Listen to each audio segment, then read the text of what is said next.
Welcome to the TIMFD podcast. Today is my favorite day is about appreciating every day as it comes, no matter what life throws at us. We hope that this podcast speaks to you, and if it does, please like, share, and comment. Now let's find out why today is our favorite day this week. Well, welcome back to Today is My Favorite Day. Obviously, I don't have David Towner with me here today. As promised, last go round, I have with me Alex Korn, who is our producer, director, and generally just keeps us on track. And we're going to talk about financial peace. Now, if there are tech issues today, you have to understand that David Towner is behind the tech booth. So, but Alex will probably clean it up anyway. So, Alex, welcome.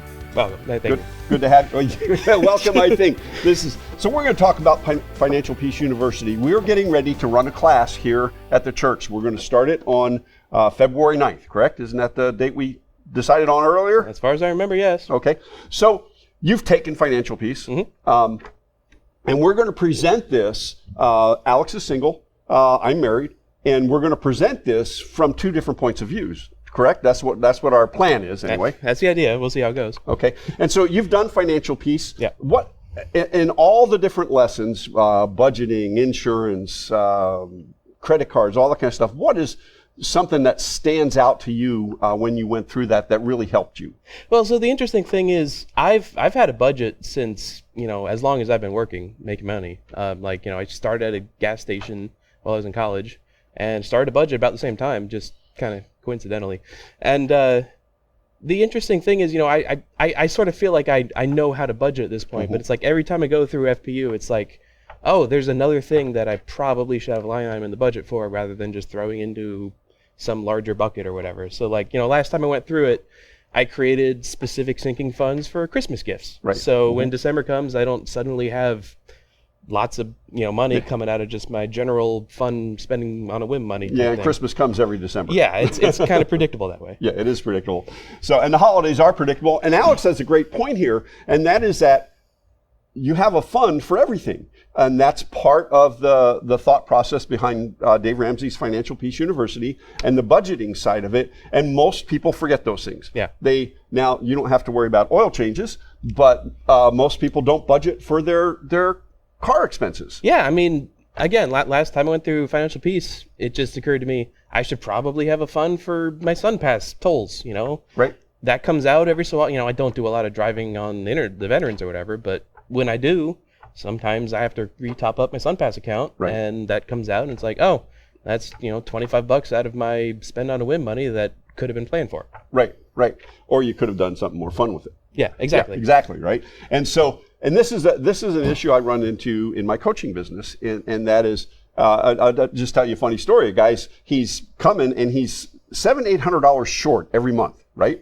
And so we're talking about his payment and his trailer payment, his lot rent, his utilities, and car payment. What's your car payment? Well, I don't have a car payment. Okay, well, you don't have a car payment. And my thought process is, he doesn't have a car payment, right? Yeah. And we're on and on and on, and it just doesn't add up. And I finally said, how do you get back and forth to work? Oh, my truck.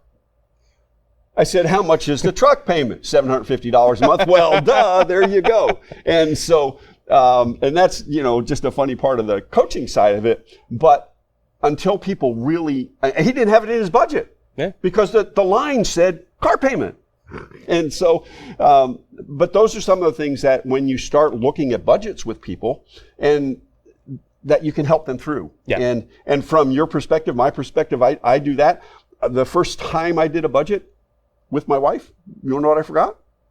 Her haircut, her nails, stuff like that women do that we don't. Yeah, exactly. And so that's why if you are married in a relationship, you should have a joint budget. If you're planning on getting married, you should be at Financial Peace University, because that will be your number one issue if you don't discuss it prior to the marriage. Absolutely, yes. You think that's right? Well, I'm not married, I'm single, but I would imagine absolutely yes, because finances affect everybody. Right. And, you've been used to your own finances.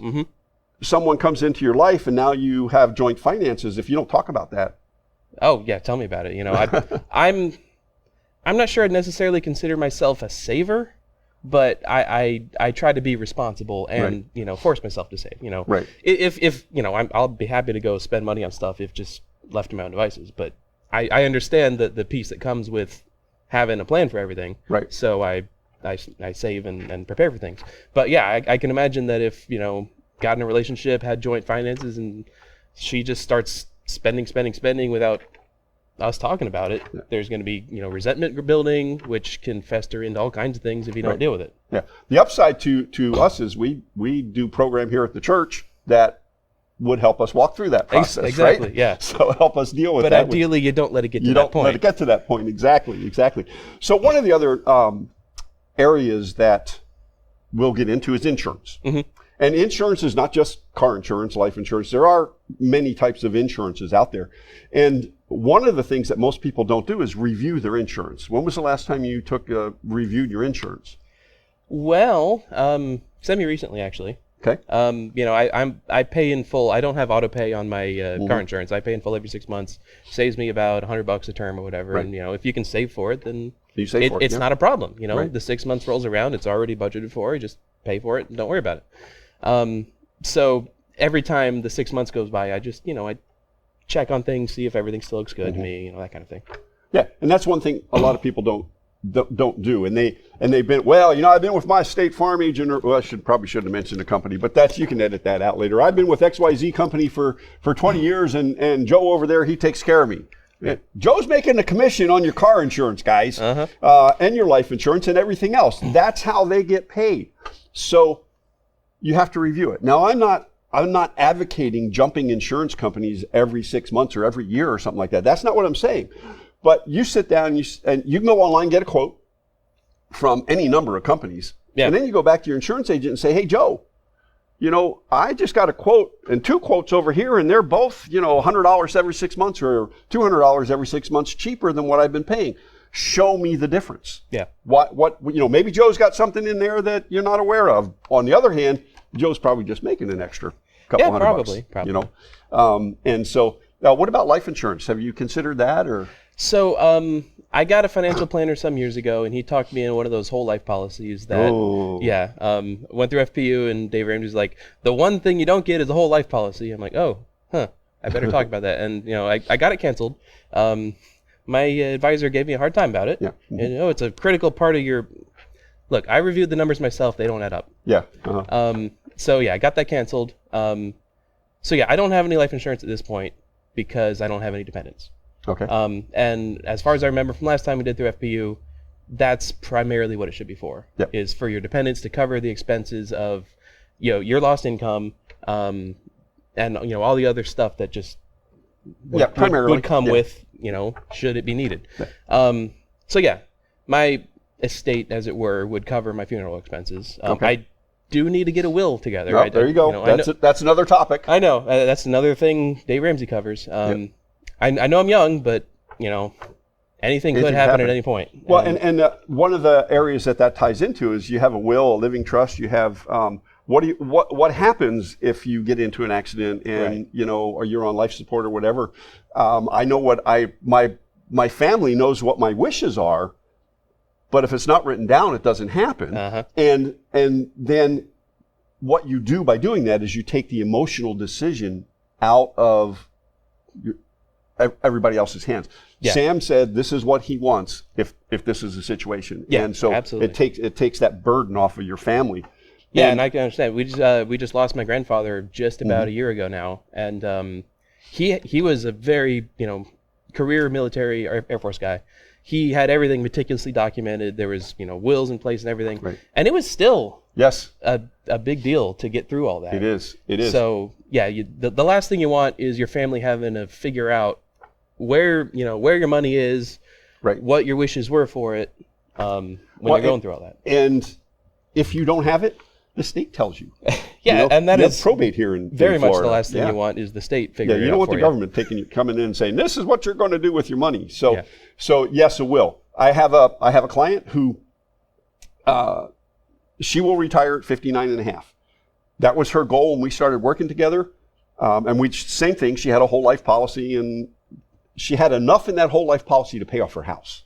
Wow. Okay. And so she did, and she had everything in plan. Now, she had like 4 different retirement accounts. She's pulled them all together, and there's a whole bunch of stuff there. But she went in and she picked the funds she wanted to be in. Now, this was pre-COVID, about 6-8 months before COVID. She was very heavy into medical supplies and equipment. That's kind of fortunate. And then COVID hit. And so she's doing really well. She will be able to retire. But what she did, she's taking care of her parents. So I asked her, I said, what happens if something happens to you? Right. And you're taking care of your parents. You're getting them to their doctor's appointments. You're driving them. I said, what happens? And she said, I never thought about it that way. And I said, so she went out. She's young enough and in good enough health. She got a very large policy that will take care of her parents if something happens to her. And I said, so in the event that, there's your parents do pass before you do, what are you going to do with that policy? And she said, well, I'd probably cancel it, but it's not very expensive because of, where she's at and the amount of money it is. And I said, so do you want to leave a legacy? She said, well, I didn't even think about that. Well, I'd have to have somebody take care of my cat. And I'm thinking, oh no, I didn't think you were a crazy cat lady. And so she said, no, not by that. I want somebody to come in, take the cat, take care of him and stuff. I'm not paying for it. I just wanted to make sure the cat's taken care of. I said, well, what would you do with it? Where would you have that money go? And she said, I'm involved in this organization, in that organization at church. Could I do that? I said, absolutely. And so anyway, so we had that conversation. So that's her legacy. Same way with her house. She has that all lined up that if, something happens to her, it goes to one of the ministries at her church. And so those are some of the things that we will talk about in Financial Peace. There's other areas like investing, and I'm sure you've got some accounts set up, some investment accounts. Yep. And so, and investing, you leave to the professionals. Right, exactly. You don't play the stock market, do you? No. I used to do just a very tiny amount of a couple $100 worth of something, but it's like, what's the point, really? Yeah. I'm nowhere near smart enough, or let's not say smart enough, but I'm nowhere near dedicated enough to learn what it takes to actually do that right. So yeah, that's why I let someone who is you paid leave that to do to the professionals. Yeah, exactly. Yeah. On the other hand, you have to know the right questions to ask them, and you have to know what your goals for retirement are, where you're going with it, and what happens if you do get married, or when you do get married down the road. How's that going to merge, and how's that going to work? Yeah, and that's part of where Financial Peace is really helpful, because it kind of it helps you understand what the questions are you should ask. Right. So another area we'll get into is credit. When to use it, when not to use it, and what Dave says about it. And one of the areas that he gets really deep in is mortgages. And I didn't realize this until I took his class, but I always thought, you take a long, 30-year mortgage and lower payments and this, that, and the other. Well, that's not always the case. Yeah. No, as far as I remember, he pretty much by default recommends a 15-year. 15-year. Yeah. Which, honestly makes more sense to me. You pay less interest, which seems weird to me. You'd think the interest rate would be lower for the longer term because you're paying longer, but it's actually lower for the shorter term. Yes, I know. It's crazy. And when we refinanced in Cheyenne, we refinanced our house up there. We had got into the house when rates were higher. So when we refinanced, rates were lower. Yep. And our payment went down. And so, it all works out. So we'll talk about mortgages. We'll talk about credit cards. We'll talk about interest, how over time with the investments, what your money doubles every 7 years, I think is what the just don't look at it this particular year. Yeah, you don't want to look. And here's the thing. When you start talking investments, it's long term. Yeah. You're in it for the long haul. Yeah, 401k, IRA, any of that stuff, don't check on it every month. There's no point. You're only going to get upset when it goes down, and the feeling when it goes up isn't going to kind of offset that too much. No, it's not. It's for decades down the line. There's no point in keeping tabs on it now. Right, yeah, and when you look at that and you decide what funds you're going to be, you're looking at a 10, 20-year history anyway. Yeah. So why would you look at today and it went down? I have a friend of mine who would check it every day. Yeah. They finally told him, you may make X amount of changes a year. Because he had made so many changes, they went in and said, no, you can't do this anymore. No, that's how you shoot yourself in the foot, It because is. the entire point of picking these things is based on their long-term performance. Yeah, and you're trying to outguess the market. You're trying to outguess the weather in some instances, and it just doesn't work. So we'll talk about things like that and how to prepare for retirement, how much money you really need to retire. If you're counting on part of your retirement being Social Security, okay, at what point in time do you actually use that? When does it make sense to retire early and take the money? How long do you have to live after that? There's a lot of stuff that people don't even think about when it comes to their financial future. Yeah, I know there's a whole lot of stuff. Like, even I couldn't tell you the numbers offhand, but I'm sure the vast majority of Americans don't have a budget, because something like 64% live paycheck to paycheck. It's closer to 80%. Maybe it is. Yeah. Yeah, it's ridiculous. And that not having a budget is how you do that. Exactly. You know, I think the metaphor Dave Ramsey uses is, you don't start building a tower before you drop the blueprints. Right. You know, you got to have a plan for how you do things, or else it's just going to fall apart. And the budget is the plan. Yeah. The budget is how you get there. I have clients. I have one gentleman who's a businessman, worth probably $30 million on paper. Yeah. $30 million on paper. That doesn't mean he can pay his household bills. And that was because he never lived on a budget. Right. You know, the money was always there. He makes good money. That's not the issue. The issue was he spends more than he makes. And so when he sat down and looked at it and did a budget, he does a budget every month now. Him and his wife sit down, they do the budget, and when mama says I need more money for this or whatever, then he figures out a way to do that. And that's why, if you're in a relationship, if you're married, you need to have that conversation and do the budget together. Yeah, absolutely. It doesn't work without it. No. We talk about student loans. And right now, you know, I have so many clients who are just waiting for Joe Biden to give up the student loan and say they don't have to pay it back. Yeah. I don't think that's going to happen. I don't either. So there are all sorts of plans out there that they will tell you when you sign up for a student loan that says, oh, if you work in this industry for so many years, or you go to this particular part of the country and work for 10 years and that, we will forgive your student loans. You got to read the fine print, because the percentage of student loans that get people who work 10 years making a lot less money than what they could have, and there was a little glitch along the way and they no longer qualify for that loan forgiveness. The government's not going to step in and say, oh no, it's okay. They're just going to say, no, you don't qualify. It's kind of like the no interest for 24 months. I know, I love that. No interest for 24 months. You go in and you buy all this furniture and you make the minimum payment. Well, the minimum payment is not going to pay you off in 24 months. Tangent real quick. I just saw a sign by the side of the road advertising some sort of thing, maybe it's furniture, and it said prominently, no payments until 2023. So here we are. Basically, my first payment is next month, like every other loan. Yeah. And the thing with that no interest, they set the payments low intentionally. Yeah. And what happens? Read the fine print. What happens? You get to that last month. If it's not paid off, the interest is retroactive. Yeah, they charge all the back interest. Yes, on the full balance. Right. And so folks, we go over a lot of stuff in financial peace. Alex is a very intelligent gentleman, and he has some really good ideas. We've been through this before together. I'm looking to having fun. Our desire here is that we do it what we call, it's not really a hybrid, but we really want you to watch the episodes online and then come in and we're going to talk about it. We're going to work through your budget. You can show us your numbers or not, but we will help you get them right. And so that it's called a zero balance budget. At the end of the month, it's zero. You told every dime where to go. It's not that you don't have any money. It's that you told every dime where to go. Right. That doesn't mean that you spend all your money every month, of course. Right. Exactly. But it's basically the envelope system. Every single dollar that you get in needs to go into an envelope. You don't have to spend all of that envelope, but it needs to be assigned and told what it's going to do. Yeah. If not this month, then down the road for saving for down payment or whatever for a house. If you don't tell your money where to go, it'd be like me pouring this water into my hand. And how long can I hold it? Yeah. It ain't going to stay there very long. Yeah. Right?